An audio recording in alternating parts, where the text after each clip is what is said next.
welcome back to the Think Bunker. We are on part two of episode one, U.S. Service Helmets of our series, Bunker Briefs. Let's just get right into it. We ended with the model 1915 Adrian helmet, so we don't need to talk about it, and we're going on to the next one. Uh, is a rather famous one, the M1.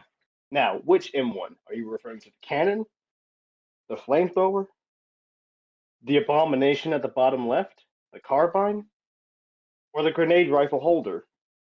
Not the grenade itself. That the grenade is not M1. It's specifically the grenade rifle holder thingy. Yes, or the howitzer. There's a lot of M1s. That's the joke. Insert M1 joke here.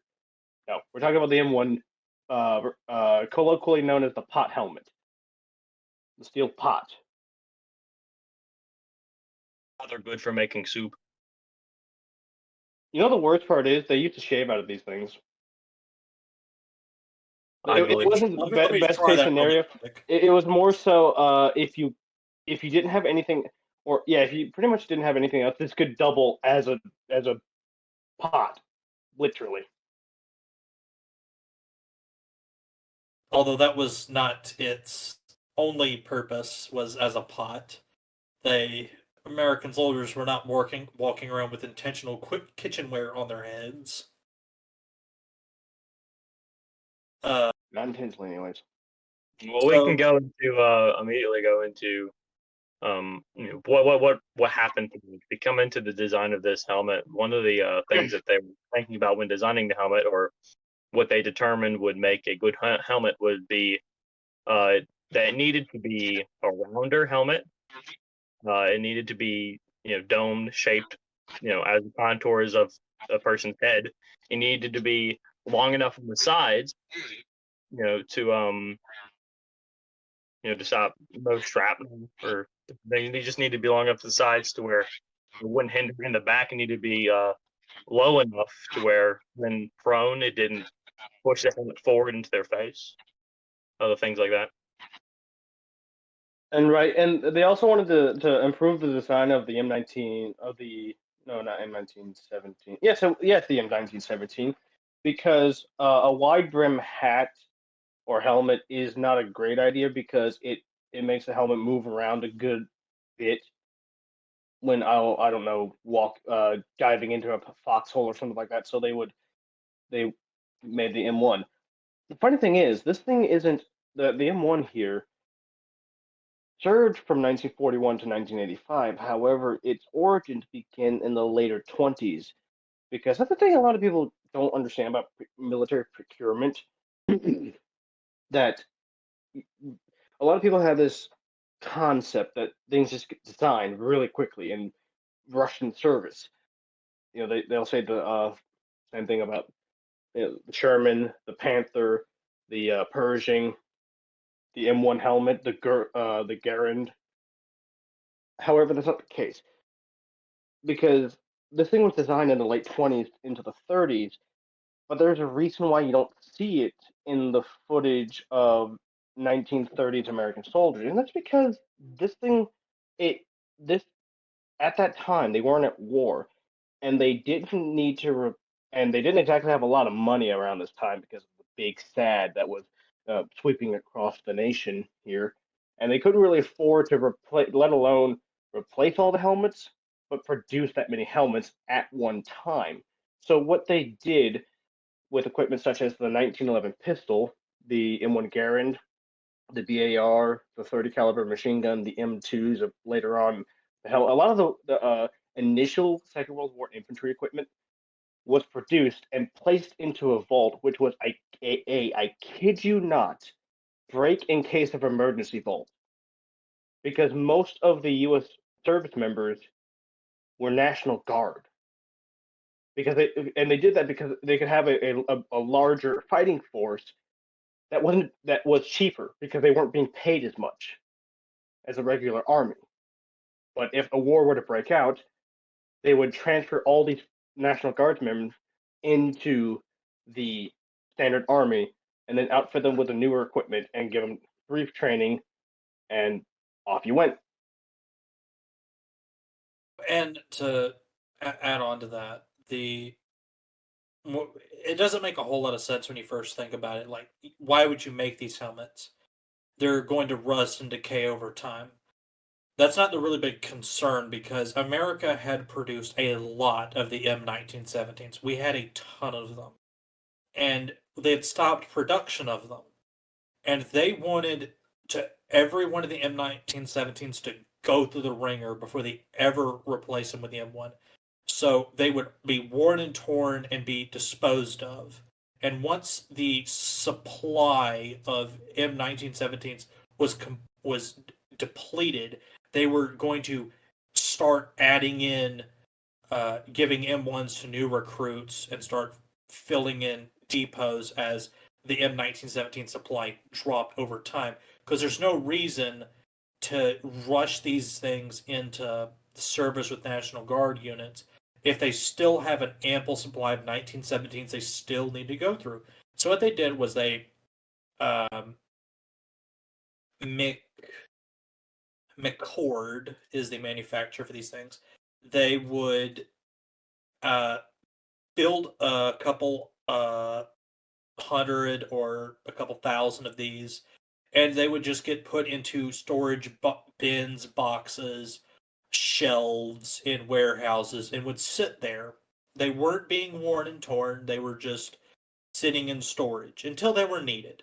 Same thing with M1 Garands, where they would build them and then leave them in storage while the army was going through their Springfield. So when Springfield did start failing, it's don't worry, we already have the replacements and they're brand new practically. And we only had to spend a little bit overtime. So instead of just destroying and scrapping all of your Springfields, you can slowly integrate the new designs, which is more cost effective. Which is one of the reasons why a lot of people, even later on, will say like so any military units slowly got the M1. I believe there was some. Yeah, I think it was troops in Alaska didn't get well. They didn't advance past the M1 until much later. I want to say 1988 or something like that. They were still using the M1 a lot later than, you know, most states or most places. Uh, they did not use many M1s until World War II actually got started. That's why if you look into footage of the Philippines, you'll see American troops with M1917s.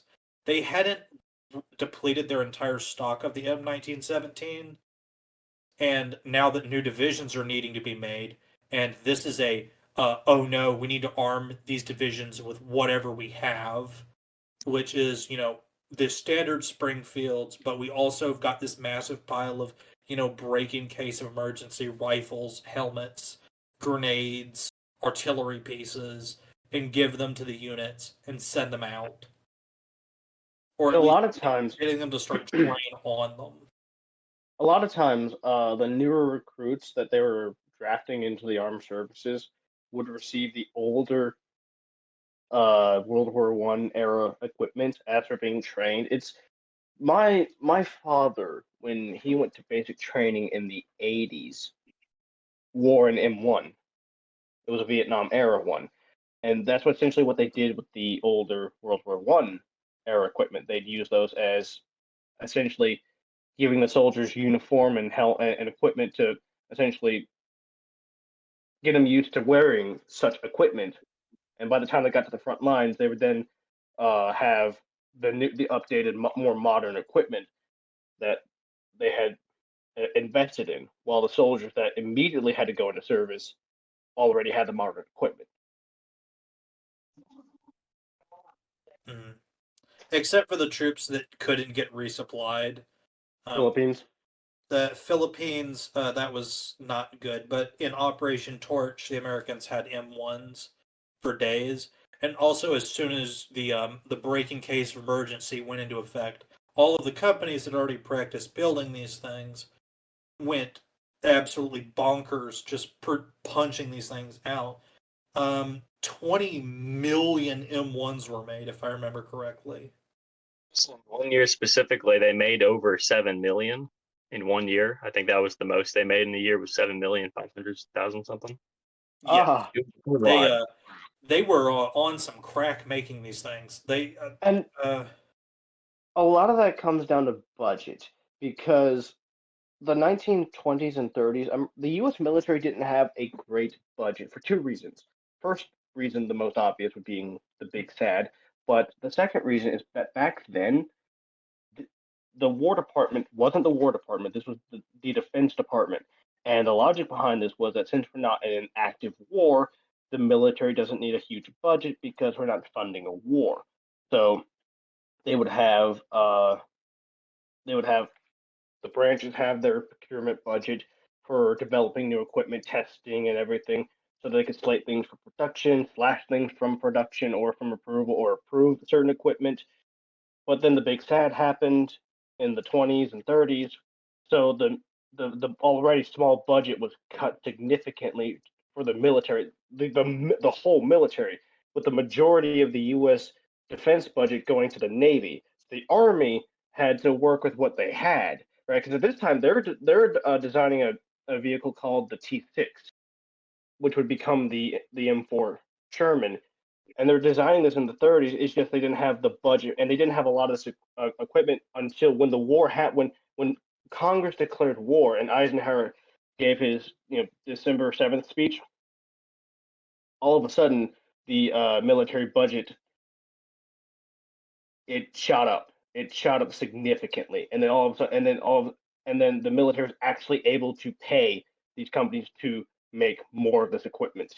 So that's causing them to be able to buy more machines, more material, and then it just snowballed from there. Not to mention, a lot of relief money was being sent to people in, you know, the Great Depression because they had Yes. no money and they were dying of starvation. Some of them, so they were receiving, a lot of them were receiving some form of money to help them. All from the government, which cuts down on spending in general.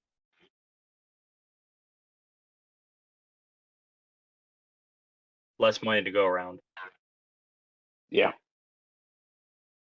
um I had previously mentioned that the helmet, the steel pot itself, was made by McCord. I should also briefly note that the liner was not made by McCord. The liners were manufactured by a variety of different companies who all shipped their uh, finished liners to McCord where they were assembled, if I remember correctly. So you would have your fabric plants pumping out liners, sending them to McCord, and then they would be assembled at the end of the line. If I get that correct. Yes, that is very much correct. This helmet, to say the least, is extremely versatile. Now, this helmet ain't bulletproof. That's for sure. Don't test it at home, kids. But it's Hey, just if you wouldn't mind, Painful, could you stand still for a moment? I need to test this. yeah. Okay. Hold on. Let me stand up to make it easier. Why is there a laser?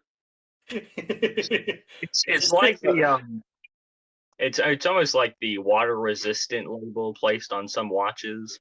I mean, it will stop shrapnel. You know, some And debris. rocket falling down on. fragmentation.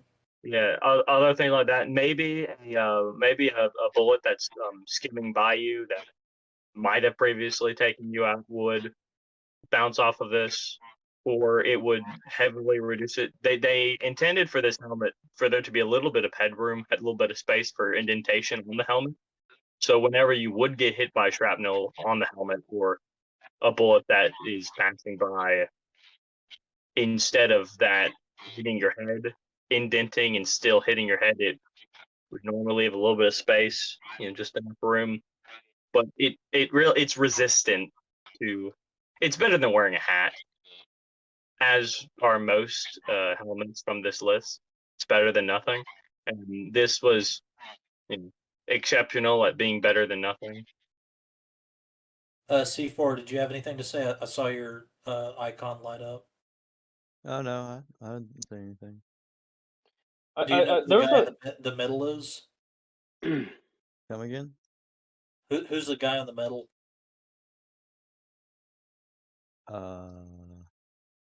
That's a great question.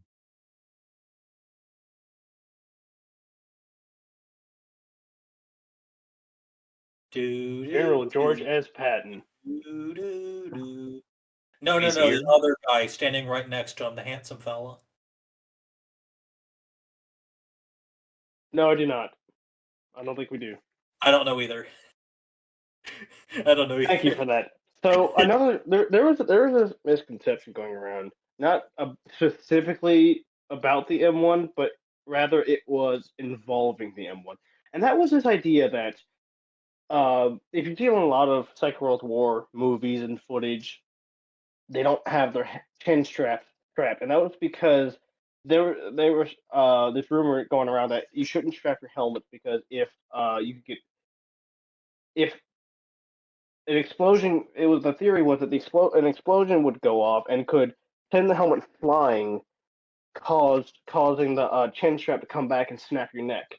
This was so prevalent that in Vietnam, training footage said early Vietnam, do not strap your chin straps because this will happen. One issue, they did a test about this and they determined, guess what? An explosion that would cause enough force to send your helmet back and snap your neck. I think your neck snapping would be the least of your concern. I loved eating a high explosive fragmentation shell to the front of my face. Yeah, they determined the only thing that could really do that was either an RPG or an artillery shell that landed at your feet. Again, I don't think the helmet is. I don't think your neck snapping is all you have. Is the worst you have to worry about at that moment. Yeah, artillery shells at feet, especially of the hostile kind, tend to not be very conducive to life. Hostile kind. I'm pretty. Despite what they say, friendly fire isn't exactly very friendly. Friendly fire is not friendly. Duly noted. But needless to say that there ain't much to say about this helmet because it's so simple, yet it's so versatile. It was such an impactful helmet that I well, argue that there's a lot to say about this helmet in regards to media and whatnot and how it's been portrayed. But there's so much about it written or just it's so much influenced by I'd say everything. I'd say it's just so famous because of the Second World War. It's just so distinct, right? Yeah. Well, I mean, if you It's think about its service life, more than 40 years of service. Mm-hmm. That's quite a bit. Mm-hmm. Mm-hmm. Well, this thing did have some unique features,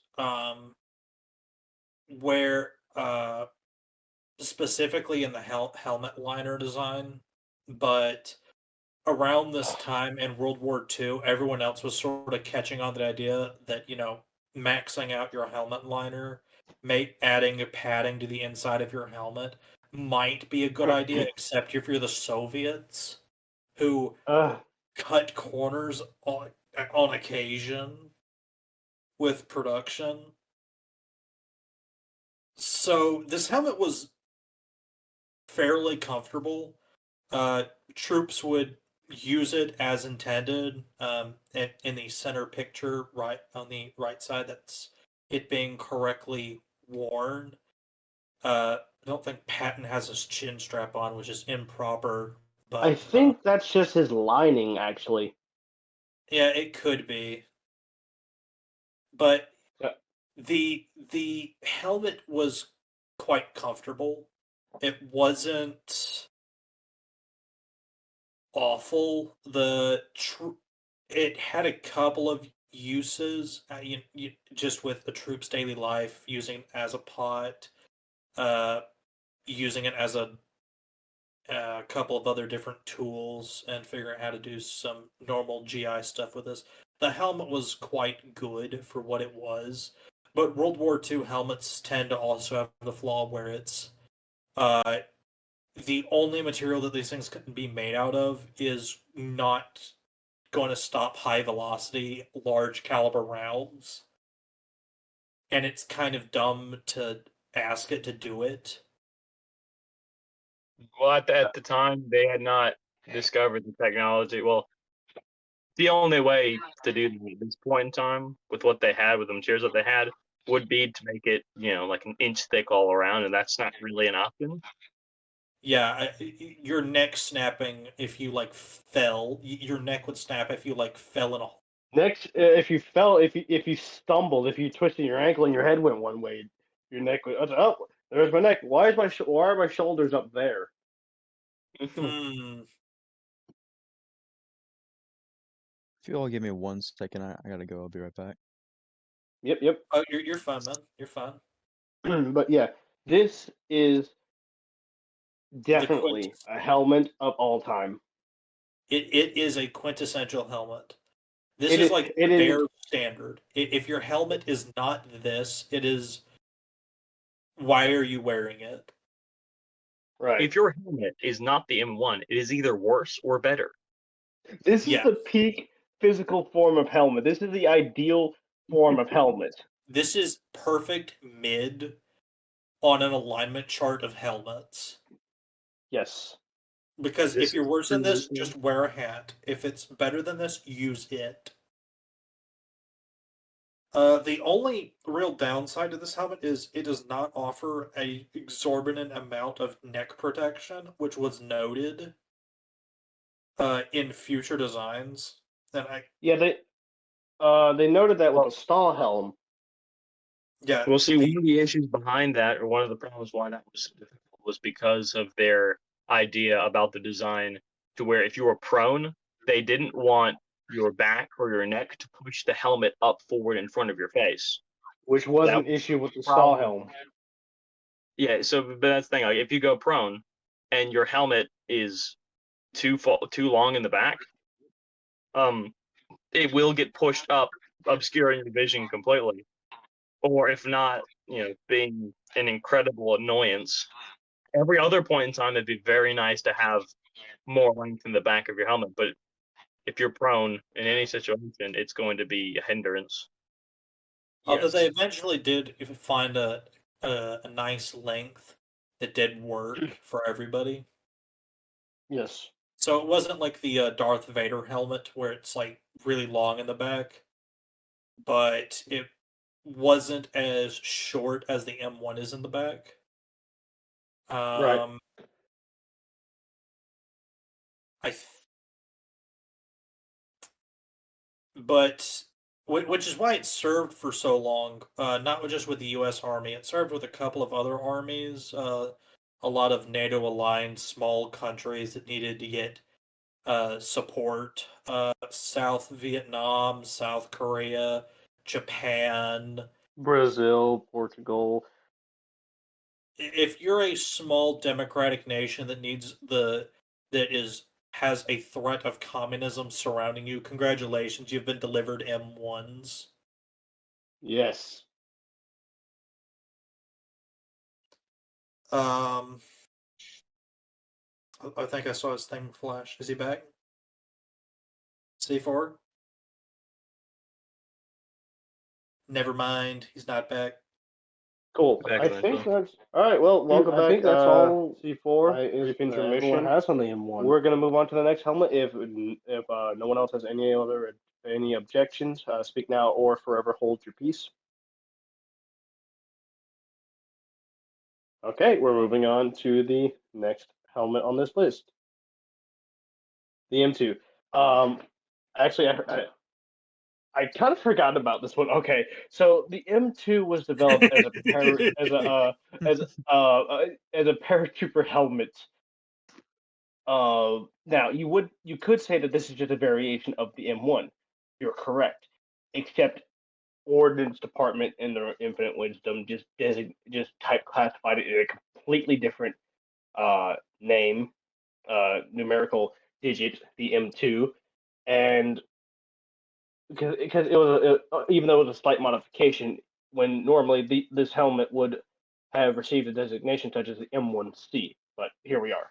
Primarily a paratrooper helmet, 118,000 of these things were produced from 1942 to 1943. That was because by that time,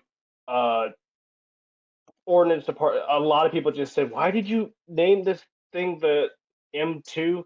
It's it's a slightly modified M1," and it was a whole thing. So they said there were they then said, "Okay, we're just gonna replace this with the helmet, replace the M2 with the M1C," which the M2 did have some design issues that we'll get to in a second, and we'll replace it with the M1C. Except the stockpile of M2s wasn't depleted until 1945, and then by 1945 they started production of the M1C, which would replace the M2. Mm-hmm. Now, the M2, despite being made at the same plant, by the same people at the same time, same production lines, it was type classified as something different. Yes. The helmet liner, and chin strap were made at a different place than normal, if I remember correctly. Yeah. The helmet liner situation, they specific with the M2, the first companies they got to make the M2's liner and chin strap, there was a weakness in them, so later M2s have a better chin strap and liner overall than early M2s. When you say later M2, were you referring to the M1C? No, they changed they changed the manufacturer of the liner and or chin strap Oh. uh for this thing for the M2, but they never changed the classification or differentiated between the two. So some are good and some are not good. Oh, fun. That's really fun. The Yeah, difference between the M1 and the M2 was that, again, the big leather cup strap, and then the fact that that strap, the canvas strap hooks into the shell, but there on the M2 specifically, and later the M1C, there was a buckle or a loop for the strap on the liner that you would feed the Kevlar strap through the buckle on the shell and then the liner, so that it would hold it into place while you're jumping out to prevent it from sliding around while falling, which would be a slight issue if that happened. you don't need your helmet when you hit the ground. Ah, So I, I had a great grandfather who used his helmet. He was a paratrooper. He was in, I believe I've told you about him, so I won't go into that. However, he did tell some stories about this helmet and the overall vibe. He really loved this helmet for a number of reasons, which are very similar to a future helmet that we will be talking about that my father used when I was in service. So I'm gonna save some of those features, which are really cool and not a lot of people know about, because those features are on both this helmet and the next helmet, I believe. So, yeah. um, I guess it's about time to talk about the problems with the M2 specifically. Mhm. Uh, the loop where uh, at the bottom of the helmet, where your chin strap liner would all connect, was not perfect, and in some cases, when troops would jump out and their parachutes would deploy, the yanking force would cause the loop to pop. oh, Uh, or whenever landing, which would cause the helmet to come off, come loose or come undone. that would cause a bit of a significant emotional event. Well, it's not that bad because if you're already on the ground, hopefully you can still put your helmet back on, but it's no longer secure, which isn't good. But if Hmm. you drop your helmet because of this, your chances of getting a head injury upon landing because landing as a parachute airborne during World War II was very, very rough. It's not an exact science that they had this down to, so you're going to be hitting the ground pretty hard. Didn't Just have so according to due to certain standards or contrary to some modern standards, their parachutes weren't. I believe the parachutes weren't as large as any parachute anyone would be comfortable with using today for Right, landing. and then on top of that, the way the parachute opened back then is drastically different from what they open now. Now the parachutes open and the straps come out first, and the reason why they do this is because when the straps unroll and then the parachute opens up, so the straps are already taut. In the 40s, the parachute came out first, then the straps. So you had this little pleasant yanking sensation whenever the parachute would open up outside your pack, and it would open up right above you, but the straps don't have tension on them. So as soon as it catches wind, snap, and it would because you're falling faster than the parachute, and then the lines go taut and fun. yes. It's also parachutes are a new thing. Airborne landings are a new thing. World War II is where we see the first mass deployment of them by both sides of a conflict, or really any conflict besides World War One, which used paratroopers so that observers in uh, lookout balloons could jump out and not die. So this is kind of a new thing. It has not been is parachuting has not had its kinks worked out yet, Yeah. but it wasn't absolutely horrendous. Yeah, but I'd still rather be in an be an American paratrooper than a Fallschirmjäger, simply because that we had risers. The Fallschirmjäger did not. They had a single strap, and they couldn't. Ask anyone who parachutes now with risers. It's really good to control your descent versus a single strap where you're not able to at all. Yeah, although controlling a World War II U.S. parachute was very, very not how do I put this, not good. Oh, I'm not saying that it was perfect like what we have now with skydivers, but Yeah, still. the They're, having all in all, U.S. parachutes, they have risers. That's about it. yeah I'm just gonna be honest with you there. you You can have a riser, you can turn, not well, but you can turn. as you can turn. How much? Good luck. So at the distance, at the height in which you would be jumping, it's enough to direct yourself away from, say, a body of water. N- Place not where you re- know absolutely that there's going to be an enemy, of enemy encampment or something. Well, not see, not really, not with really. the amount of time that you're up in the air, you do have some form of control. it depends on how big the body of water is, and also exactly where your position is. It also depends on wind speed and where the wind's pushing you, because Oh under yeah, certain If you hop out circumstances, of the the wind plane, is just going to yeet you.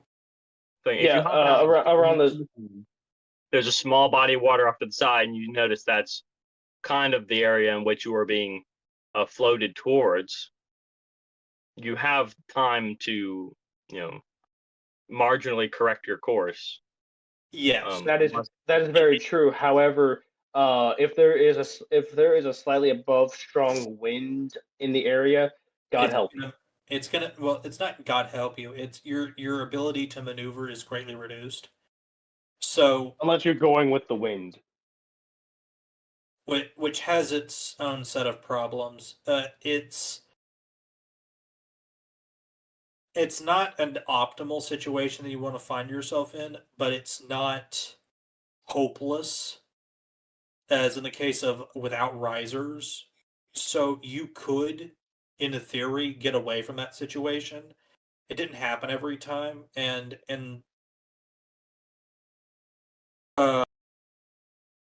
it relies heavily on your soldiers to know exactly how this thing's working and how to correctly avoid the situation. Like at Normandy, where the soldiers could not see where they were landing, it didn't do a whole lot of good. Or with fog, it doesn't do a whole lot of good. Yeah. But it is better than nothing. It is better Yes. than nothing. Overall U.S. parachutes, at least you have risers.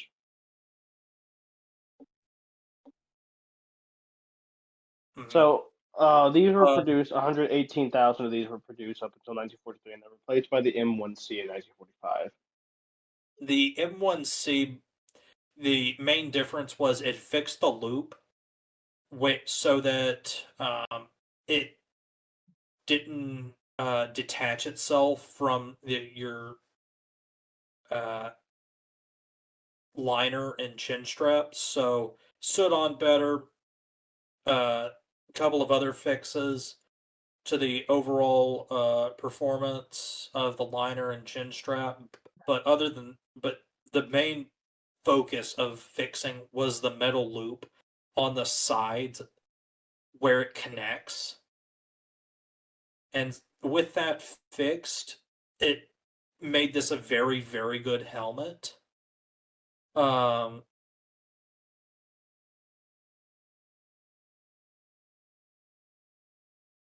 it also needs to be noted that the helmet was also continuously made by the same people. So the same people who made the M1, the M2, and the M1C are the same person. It's the same company, McCord.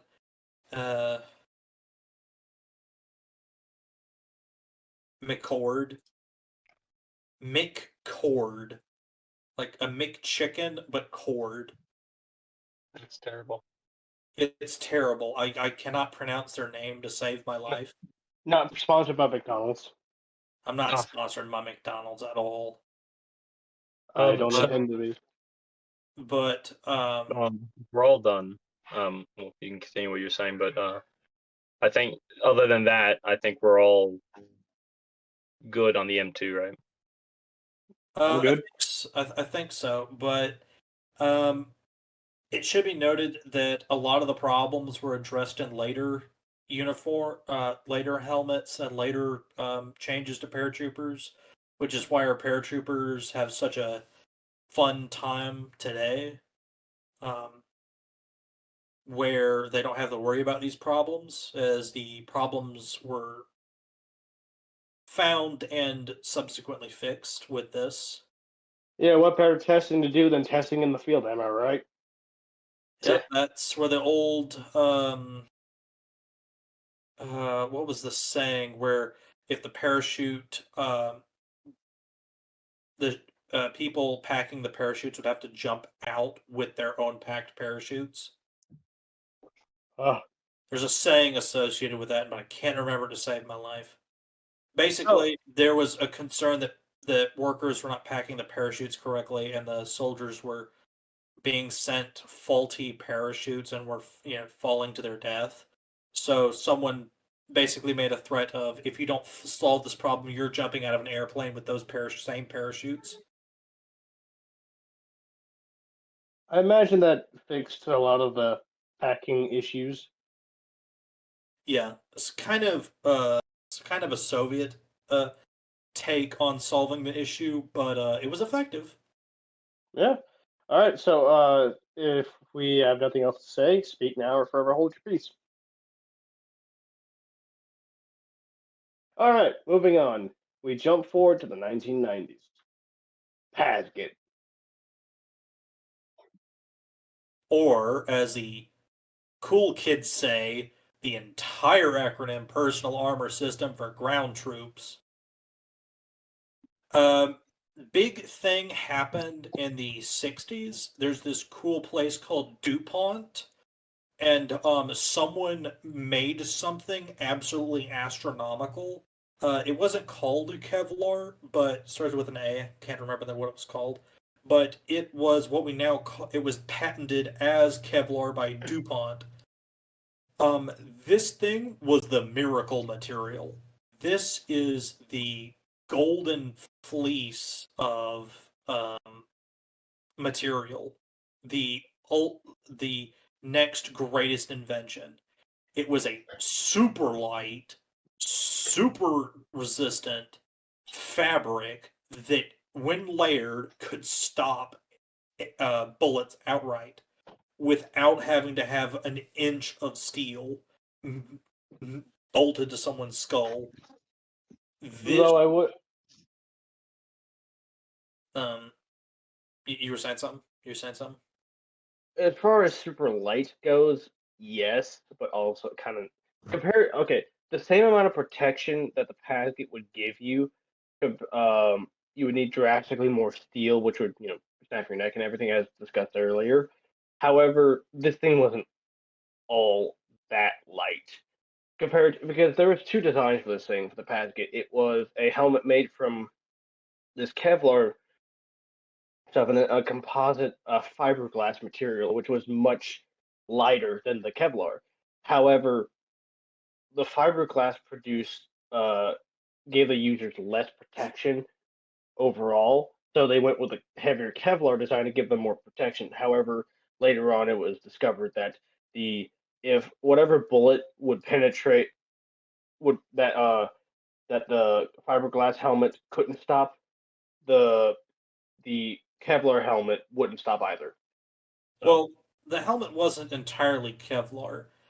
Kevlar's just a fabric, and this was not like a right, pulp helmet. This was functionally a steel helmet wrapped in Kevlar. Uh, right. they had not figured out the super secret formula to making a really, really good Kevlar helmet, but going from something like an M1 to a Pasget was revolutionary, and it Hmm. finally gave your troops the um, comfort and knowledge that you actually have a semi-bulletproof helmet. Right. When I say Kevlar, I mean it's the steel helmet, the actual Pasket used in the '90s, where it was the Kevlar helmet. It was a steel helmet wrapped in Kevlar, whereas the fiberglass prototype that they were looking at as well was fiberglass wrapped in Kevlar, which was much lighter, but again provided overall less protection than the steel Kevlar wrap. But the Kevlar was used in both designs, which made it quintessential with U.S. modern helmet Overall, manufacturers. Kevlar pretty epic. Yeah, pretty epic design. Uh, it's the cool thing on the block. Everyone's rocking Kevlar. If you see anyone walking around with anything bulletproof, congratulations, you've seen Kevlar. Yeah. Was it literally started a helmet arms race, if you will. And Um, so part of I the construction that made it so good was, I believe it was like 19 layers of Kevlar or something absurd like that. Yes. Um, just a couple, and they treated it with different materials to allow it to not become mush when covered in water. So yeah, that's another important right there. mm, Interesting helmet. Interesting helmet. Do we have the year for this helmet? the material for Kevlar was made in the 60s. The Pasget was rolled out in the 80s or 70s, Yes. 80s. Yeah, late '70s. It went into testing in the late '70s and was adopted in the early '80s, I believe. All right. How long However, did it serve? what? It went up until the '90s. Wait, what did you just say? I did not hear it. I was How long did asking it if how serve? long its service life was. They're still used today. Okay. Well, in the U.S. military, it served up until the '90s. Uh, I think that there's some Pasget still floating around in The the U.S. Navy and the Coast Guard used Paskets. That's right. Yeah, because a lot of their troops do not have like the big risks that the Army and Marines are going to have. So giving them the much cheaper to use Pasget helmets rather than a Mitch helmet, oops, spoilers, is quite beneficial. Yes. Um, but we still use it. They are on the open marketplace, and there are a lot of other countries that still use Pasget still today. C4 had brought up that his father, was it, had some stories about this helmet, some interesting Yes, features. indeed. I would love Um, to hear those. so first, I'm assuming the next helmet starts with the big M, right? We're not doing Yes. anyone. Okay, Yeah, so the this Mighty one M. didn't actually end in the 90s then. No, this Well, helmet's still rocking It around. it, it actually when I it, say it, into the it, night, it ended in the early 2000s because my father got a little mixture of both helmets in. So anyway, that is, go ahead. that is true. I'm gonna take back what I said. It ended service in when I say ended service in the night, I mean late '90s because they were researching into the big M. But overall, it did end service in the early 2000s because my old man, in fact, actually did wear one of these as well, and then was issued the newer big M's. Yes. So let's go to the sands of Iraq, shall we? My father was paratrooper 82nd Division. He, I asked him about this helmet. He really likes it for a number of reasons, right? The headlining inside of it was very comfortable. You could wear this helmet. It was actually very breathable. It doesn't look that way, but it has a lot of room for wind to move around in there. And that's very important when you're out in like 120 degrees. So that was the thing. Um, the paratrooper variant of this helmet, which very few people actually know about, right? It had a couple of features that were really nice, and one of them is called bunny ears. So your standard helmet chin strap would have one contact point from the helmet to the strap. The bunny ears had two, and one of them was folded back to the back of the helmet while you're on the field, but before you jumped out of the airplane or C-130, whatever it is, you would fold that down and clip it onto your chin strap. So instead of just having a single way, now you have a two-way strap hitting on your helmet, which is basically the M2 also had it. So this way, when you're falling out of the plane, deploy your parachute, whatnot, what you're supposed to do is tuck your head in so the parachute doesn't knock it off, but not everybody does that. So this kept the helmet on in a really, really, really nice way. It was also very comfortable. My father said he kept the bunny ears on while they were marching through desert because wind was often a problem blowing sand, and sometimes you'd be moving your head around trying to get your eyes out of the sand, and then your helmet starts sliding around because that chin strap's not always completely secure. So the bunny ears thing really helped keep the helmet secure on your head. So even though you're moving your head up, down, left, right, backwards, forwards, barrel roll, whatever, uh, the helmet's going with you. So that's one of the nice. Another thing about these helmets, both the M2, the M1, as well as this helmet, is the visor. The little part in the very front, reminiscent of a stall helm. Um, this allowed for a lot of different customizations that the newer helmet that we're going to talk about next didn't have. It allowed for the giant goggles that you see in World War II and when this helmet was an era. The giant goggles, um, that were very nice. And nowadays they're like, oh, we don't need those. These sunglasses, blah blah blah. My father used these both in combat, both sunglasses and the goggles. The goggles were actually very sturdy.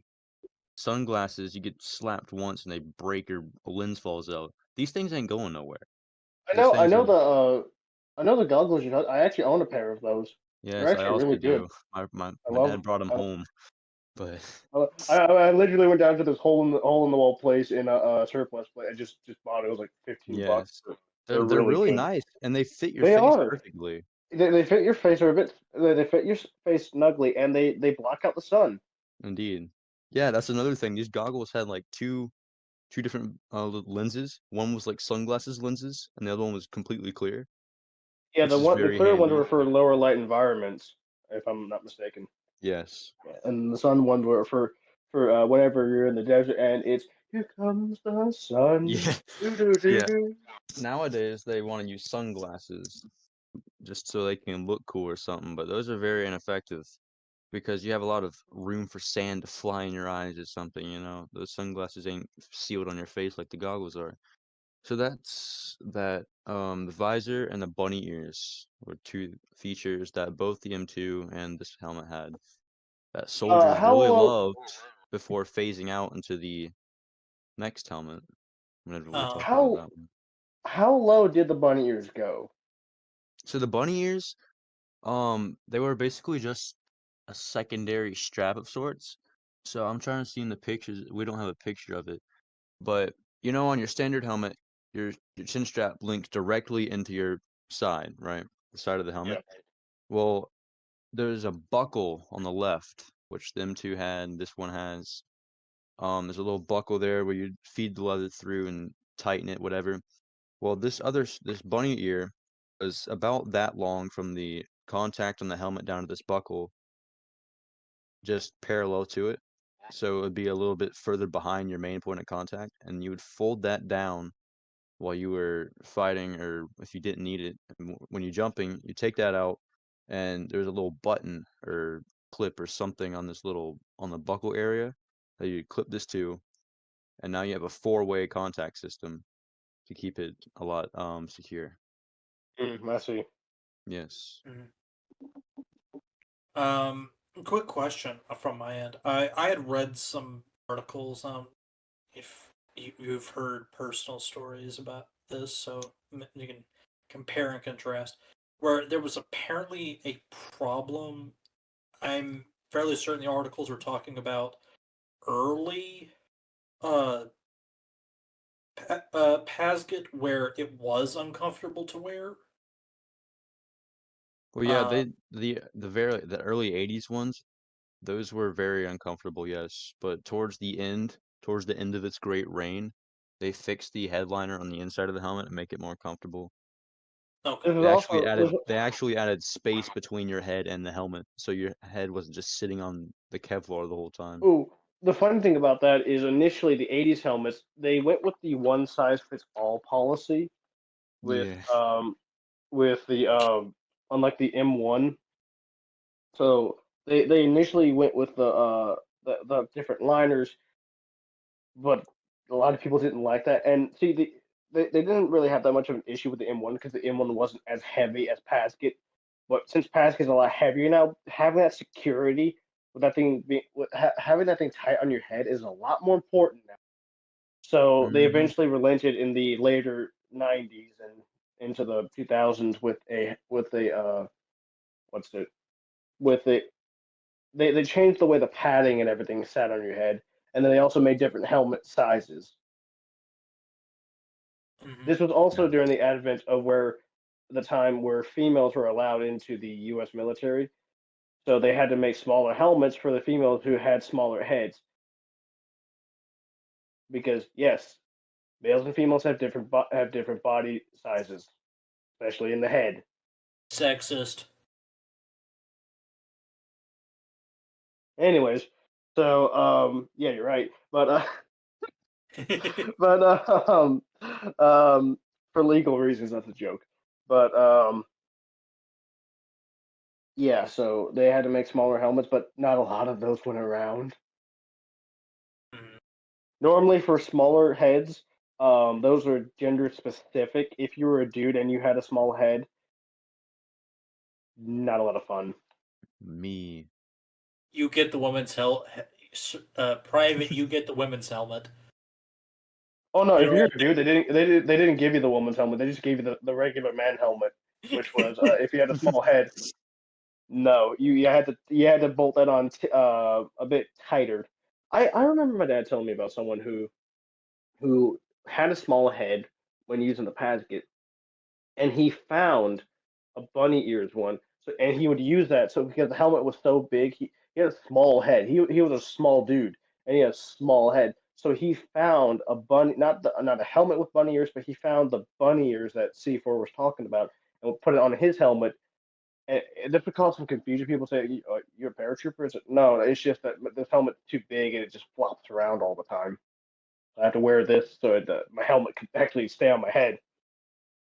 Like, his head was so small, I kid you not. If my old man told me that if he stumbled, the helmet would fall off. That's how small his head was. But they refused to give him a woman's size. But you're a man. Exactly. Do you want to be the laughing? That's exactly what they told him. That's Stock in exactly. the barracks? Do you want to be the laughing They, stock in the barracks? he was like, "Yes, give me a woman's helmet," but they said, "Nope, we're giving you a man size." Dadgummit.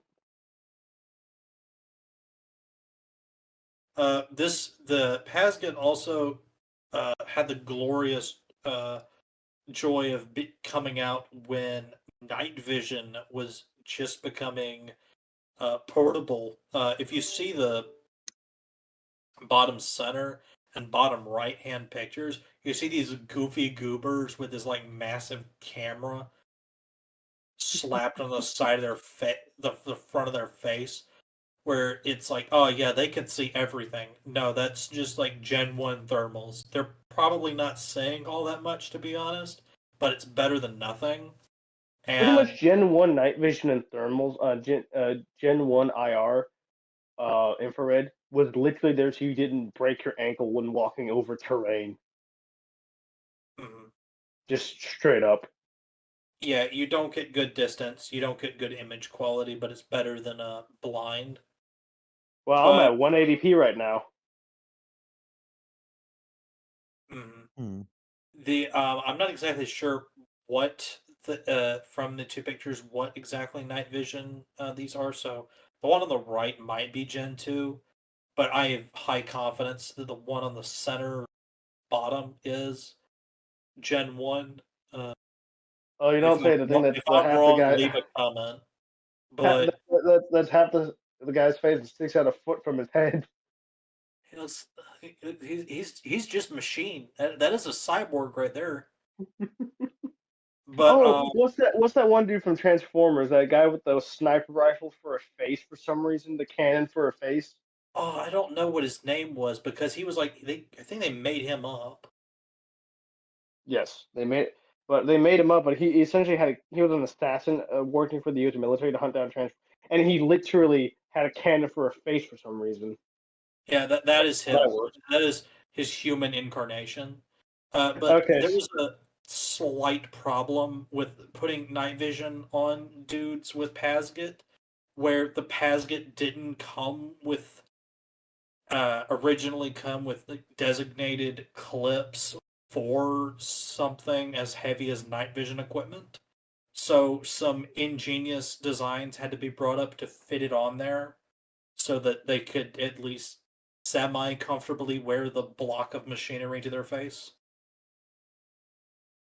However, they did solve this with the. I don't know if they solved it in later versions of the Pasget, but they did take that into heavy consideration with the Big M. mm. Did your father's both served with like the latest versions of these Pasgets? Did Hmm. y'all did they report um hard points on them for stuff like heavy night vision equipment? My old man would never see any of that simply because he received night vision training for the Big M, but not he never really used it unless he was on patrol. One of the few times he was on patrol because he was headquarters. But So, no, there weren't really the points to sorry C4, but the points to equip mhm. the night vision and infrared on your helmet were essentially uh somewhat bolted onto your helmet. They weren't C4. part of the actual design. Hello. Hi. Sorry, go ahead. Okay. So my father, he was at this point, he's marching through the ruins of Sodom's palaces and whatnot, stealing blankets, all kind of cool stuff. Um, after he was done with that, he came like straight home, went to Fort Bragg for a little bit, and came home. So while he was in Iraq, he did not see any of these hard points for these things, kind of because those were mainly for not paratrooper people. So when he went to Fort Bragg, when the Big M comes around, yeah, he got a little bit of training for that, but then he came home and he had a lot of really fun things to say about the Big M, but no, he didn't really see much of the hard point for attaching certain things. Okay, so it looks like everyone's stories are lining up. That's good. Nope, made Sideburns. mine up. My dad doesn't exist. Sideburns. Uh, Yes. do you have anything else you want to say on the Pasget? It is a helmet. I think that's all. Sorry to wake you up from your nap Well there, said. buddy. He's just been taking a nap during the call. He's just like passed out. I imagine that's what he was doing. I mean, he's away from his computer on the other side of his room, just laying in his bed. Yeah, I know these guys are talking about the Pasget for the next 30 minutes. I've got that time to nap. No. But no, I'm good on the Pasget. All right, so were you doing? Well, I'm honestly curious. What were you doing? I'm avoiding exposure from other noises in my house. Oh, okay. I happen to be not alone. It's a little difficult. I see. I say. So now that, sorry, what were you saying? I said understandable. All now right. that is wrapped up, I'm gonna. We're all right. So are we ready to move on? Speak now or forever hold your peace. Yeah, this element was kind of I'm kidding. Honestly, okay. So real quick, I'm gonna go on a quick tangent here. Honestly, '90s gear, straight drip. I mean, look at the dude on the bottom left. I mean, apart from his absolutely immaculate forearms. I mean, seriously, but '90s gear was just straight drip because it was. What am I thinking? Yeah, they had the Train of chocolate. thought. They had the chocolate chip. Oh yeah, The the chocolate chocolate chip chip. camouflage. I hear this a lot from people from service members. My old man has the same opinion about that. The BDU is a really good armor uniform pattern because its ability to camouflage and its versatility with you had chocolate chip and the BDU forest camo and then winter camo was extremely versatile, much better than what they had in the early 2000s, fellas. The digital gravel camo. We're Oh my glad we goodness. that And thing. even now, a lot of people are saying that the BDU, because we have what's it? I think it's the UCU Universal Combat Uniform, something like that. Because they had the ACU, which is the digital garbage, and then the BDU, which was in the '80s and '90s. The The BDU OG. camouflage, the OG. The BDU camouflage is better than the UCU, is what a lot of people are saying because of the darker colors on it, specifically for woodland and just general environments. There is a problem with the BDU in that if you don't take care of the uniform, you start to look like a wrinkled mess after a That while. is that is true. However, and also it didn't have a lot of pockets and whatnot that the ACU and then eventually the modern one we have now uses. However, I mean now it's simply just make the UCU in the BDU pattern, and you solve a lot of that issue. Yeah. Same pockets and everything, and yeah, I think they didn't go back to the BDU because they wanted to revamp them, and they didn't look like they were downgrading and whatnot, which is understandable. But honestly, looks aside, the BDU functionally, as far as camouflage, and especially in woodland environment, I'd say is much better than the UCU. I think that's what it's called. Let me hold on. Let me look that up. Yeah, urban combat uniform. Oh yeah, it is No, UCU. universal combat uniform. Yep, I was correct. It was the UCU. Yeah. There's also There- the ABUs.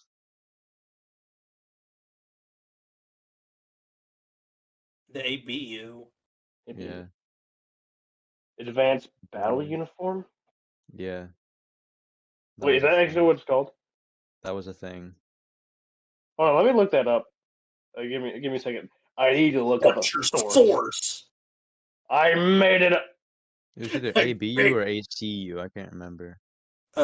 The ACU was the one no one liked. Everyone hated it. Everyone clowns on it. Yeah, The the Advanced one- Combat Uniform.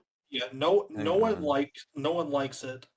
There But was the UABU, which was actually just a Civil Air Patrol uniform. Ah, It had this. It was a tiger stripe looking yeah, that's what design, I'm thinking of.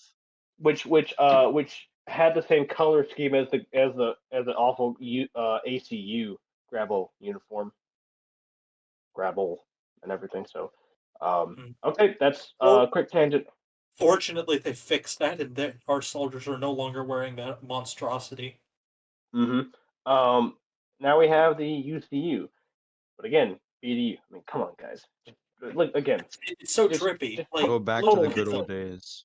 total drip. I mean, look at it, stripped. Anyway, so with that out of the way, let's move. Let's before we get into any more cringe, let's move on to the big M. If no one has anything else to say, no, not here. We're good. Speak now or forever hold your peace. You're gay. all right, let's move on. All right, here we go. The big M, modular integrated communications helmet. The purpose behind this helmet over the uh the Pasket was this helmet was designed from the ground up to be well, communications. Again, communication help. That is incredibly important. You do not understand a lot of people don't understand the incredible um utility of radio communication, because even from the 40s up, the best squad communications you had was hand signals and yelling to each other. Now with the Mitch designed for uh, 'cause, you could with a Paget you could wear headsets and whatnot, but they're uncomfortable and hard hard to wear underneath that thing. So it was hit or miss if you actually wore it. And so they wanted to have a helmet that everyone could communicate with. So now instead of like the 40s and into Vietnam, where let's say you split a squad up, post up on two running parallel to each other, across the street from each other, instead of them yelling to each other, "That's our tactic, that's our strength." They can now, and they're trying to be quiet or give hand signals. They can just go. They can just press a button on their um. They can just press a button on their head or on their shoulder, on their chest, and go, "Hey, there's a tank down the street, by the way." And it made because the most important thing in a combat situation is communication. Not only could you communicate with your squad mates, but you could also communicate with a battalion commander, hear communications over the radio. If let's say a battalion commander, a captain, or whatever wanted to give orders. Oh, speaking of the goggles, quick thing there, you can see them in the background. But if they wanted to give out orders and reach the front line quickly, well, everyone has a radio now. Mhm. It should also be noted that the Mitch is a couple of different helmets all wrapped into one. It doesn't make a whole lot of sense. Um, let me make sure. Um, I And the do Mitch have something about this when y'all are done. did come with hard points for night vision, infrared, and thermals. Which I mean, night vision is infrared, but you know. okay. I just had to double check something really quick. So there are multiple different kinds of Mitches, and there are different variations of a Mitch, but it's still a Mitch, but with a different name. You have um your standard. You also have different cuts of Mitches, where the back of the neck and the front visor section is different. You have low cut Mitch, standard cut Mitch, high cut Mitch, advanced combat helmet, enhanced with spelled with an E combat helmet, fast helmet, and there are a couple of different minor variations in between those, but they're all a Mitch helmet, but they're a different subsection. And sometimes they're like low cut fast helmet, high cut fast helmet, standard cut fast helmet. Um, with the U.S. Defense Department as it is, and how many different types of helmets that the U.S. military is rocking right now, you can some units effectively get customized helmets, especially special forces whenever they require a certain equipment. It's usually given to them or fabricated for them. Pretty sure the fast helmet was designed off the Mitch, but specialized for special forces, as you can see at the top right. So they had better communications equipment that they can communicate with longer range. I believe they even had secondary communications in case their primary communications went out, so they could have a backup, and also a lot more advanced equipment for your, well, advanced troops. Hmm. Well, So, okay. every one of these helmets is whether it's a fast, enhanced, advanced, or just one of the different cuts. The Mitch is entirely centered around communication integration with all of your helmets, and relying on a Kevlar-based design to protect the soldiers' craniums. Yeah, and then you also can have direct communications with supporting elements such as people in Humvees, convoys, even tank support such as you have your IFVs and your heavy tanks such as the Abrams, where you can instead of having to use an infantry-mounted phone, which the T-14 Armada still uses for some reason, um, or yelling through the hatch of instead of yelling through the hatch of a tank, you can just get on the radio, tune to their frequency. It's like, yeah, there's something that needs deleting with heat over in this area on that building. It needs to be noted that the infantry mounted phone is not a phone mounted on infantry. It is a phone on the back of the tank that infantry pick up and talk to the crew inside of the tank. You know, technology that's existed since the 40s, and yet the Russians are still using them. But I think Yeah. the Russians are still using them because they're essentially using a Pasget type helmet where it's just it's just bullet resistant helmet. Not where the Mitch, because the Mitch isn't just a helmet. It is a next gen helmet because it allows so much versatility with infantry. The amount of versatility it gives infantry and squads and reaction time is incredible. I think C4 had something to say. I did. He So, does have it. Tails with C4. yes. So, my father also saw this helmet, and despite all the wonderful, great things we've said about it, a lot of the soldiers who actually used it did not like this helmet for a number of reasons. First of one being they changed the headband on the inside. And I forget what he said they changed it to, but it was something that was very, very uncomfortable compared to the Mitch, which my father loved. Another You mean thing, you mean Pasgut? yeah, I mean, yeah, I'm tired. Anyway, next thing, the ear protection. If you notice, compared to the Pasket, is significantly reduced. In the top right, we see it's completely gone. And yes, that was to incorporate, better hearing, also headsets.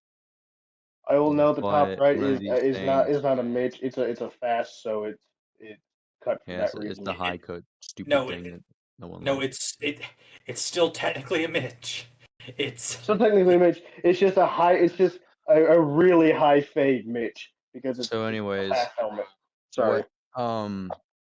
So the thing is, with the losing of ear protection, yes, you're losing ear protection. You know, shrapnel, high at risk, but also sand. Sand likes to get in those little places that no one likes. Ears are one of them. So sand will fly right in there now, as compared to the Pasget, which was very low, didn't allow much sand to get in. It also made it a lot more light, and therefore, when you move your head around, it likes to wiggle around with you a lot more. So this helmet was also a lot less secure. As you can see, they had to start incorporating bunny ears um almost standardly now. Like in the bottom left, you'll see that's a sort of bunny ear system with the two-way contact. You can see that better in the bottom right, I believe. Uh, well, yeah, sort of. Not bunny ears, but rather what he's talking about, what the bunny ears did. Yeah, precisely. So that's what the another thing, the visor is completely gone now. As you'll see in the bottom, like you can see it perfectly in the bottom right. That's just straight forehead right there, man. No more big old goggles for you. You get to wear sunglasses. And sunglasses are fragile. Goggles weren't. So yeah, my father personally hated them, along with many of the people he served with. They all hated them, despite all the wonderful qualities they tried to have. I mean, Just my you can little. still use the goggles with the Mitch. I mean, it's not like you couldn't at all. They're unusable with the Well, you Mitches. could. I mean, you can see the top in the background. They have them, but they're It's significantly just smaller.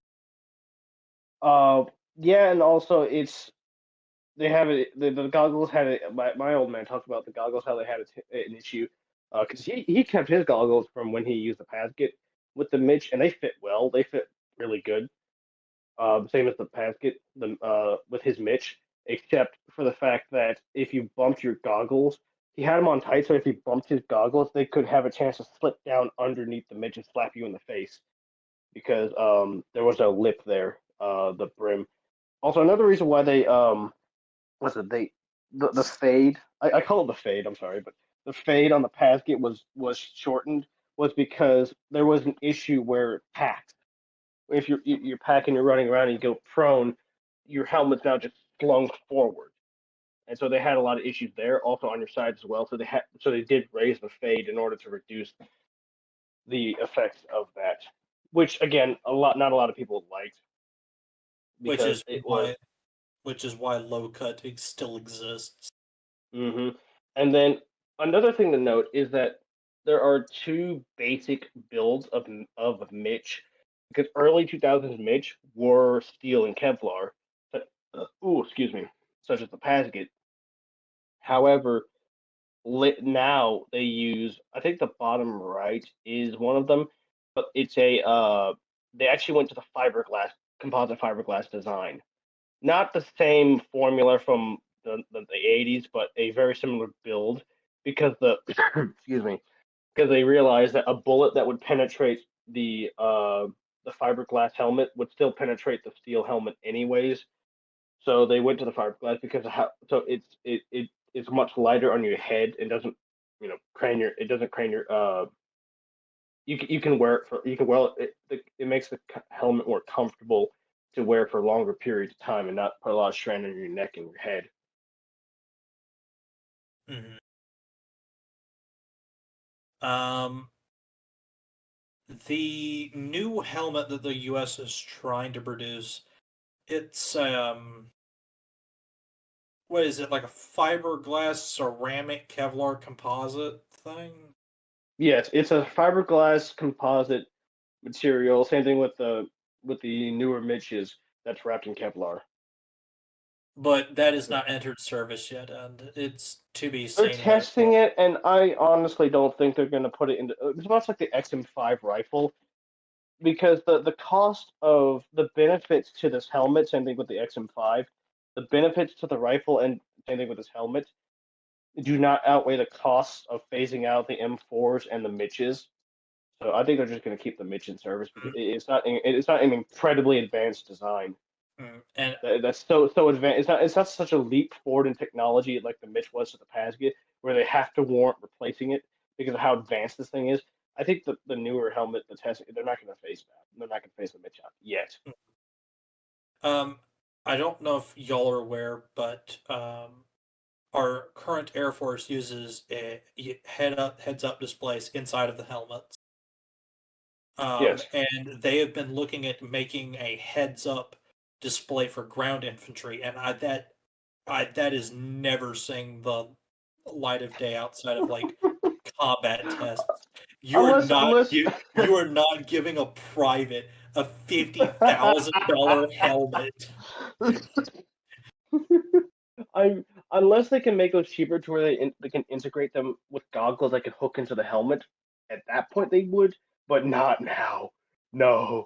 But they Like do have a new form of night vision where instead of IR, where it just lights things up green and makes things brighter.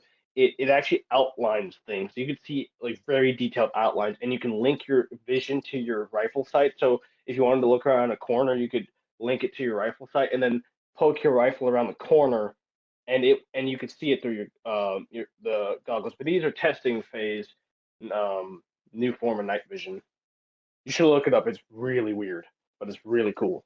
As technology advances, um, there probably will be more things like that to come out, like the heads-up display and whatnot.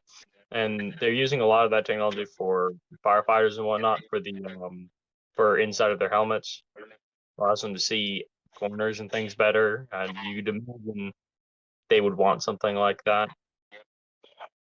I'm pretty sure that new form of night vision I mentioned, where it outlines things much better. I think that was developed from that system developed for firefighters. And they said, this could have combat applications, and well, bada bing, bada boom, here you are. well, and that's the thing with the U.S. military. A lot of times they develop stuff, and it is never actually intended to go into use. It is a demonstrator. How much does it cost? How effective is it? Is this something worth pursuing? And why are we doing Overall, this? Mitch, Back to U.S. um, helmets. anyways, back to America. Mitch, pretty cool, amazing, advanced. It's incredibly forward in technology.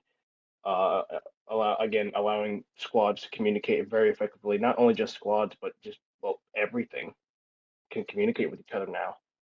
Still had kinks like every other helmet, but Well, of course. and to an extent have been fixed and or not fixed, depending on the different due to the amount of variance that this thing has on the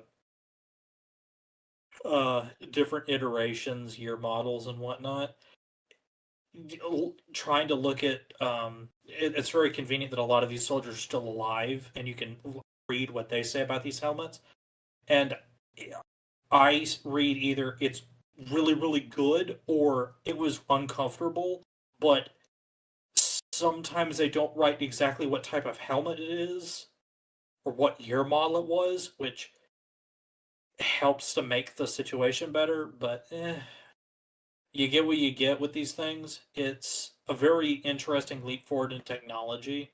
It's not an obscenely expensive helmet for the U.S. military. It didn't break the budget, but it has given a new level of capability at the C cost of four some protection. C4, you said that your father got out right when they started issuing the Mitches, correct? Correct. So I think I may be wrong, but I think a lot of the uncomfortability was just the teething issues that he was experiencing. Because my old man said that the first Mitch he was given was he hated it, but the second Mitch he received was he quite enjoyed it. Perhaps. Perhaps, however, we can't just like We throw can't deny his. that no one well, I'm not sitting here and saying that We've had a everyone's gonna like concrete this piece of helmet. data. We need to throw his out the window. Exactly. So your source is wrong. Why? What's your source? My source is I made. I made it up. So, anyways, that's the Mitch. Does anyone have anything else to say more on this? All Not right. here. Well, overall review, it was a helmet. You can talk in it. and it is a helmet of all times.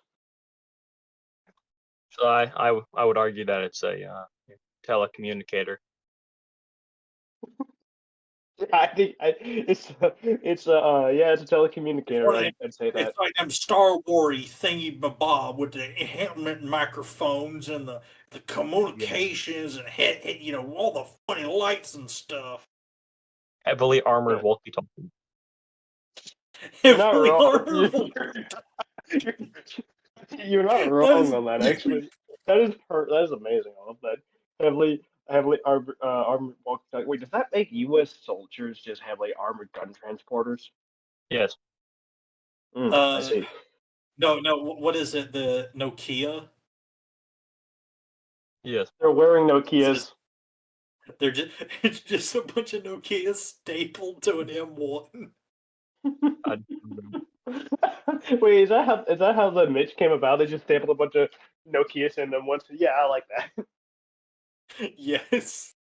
So okay, so let's go ahead and wrap this up. If again, anyone else have anything to say? Okay, cool. All right, so that wraps it up. From the Think Bunker, thank you for watching. If you are a reoccurring viewer, thank you for returning. And if you are a first-time viewer, thank you for watching. These are our sources. They will be in the description There- Who most cares likely. about those? Yep, we made them up anyways. Keep in mind these are general sources. Some of this we got our information from, but this is also to give you, the audience, a gateway into looking at these things. If we were to put every source that we used, we'd have a whole Wikipedia page we'd have to put in the description. But this is a very easy way to get you into looking at these sources and to follow the path of knowledge. The And if you path of find perpetual something, torment.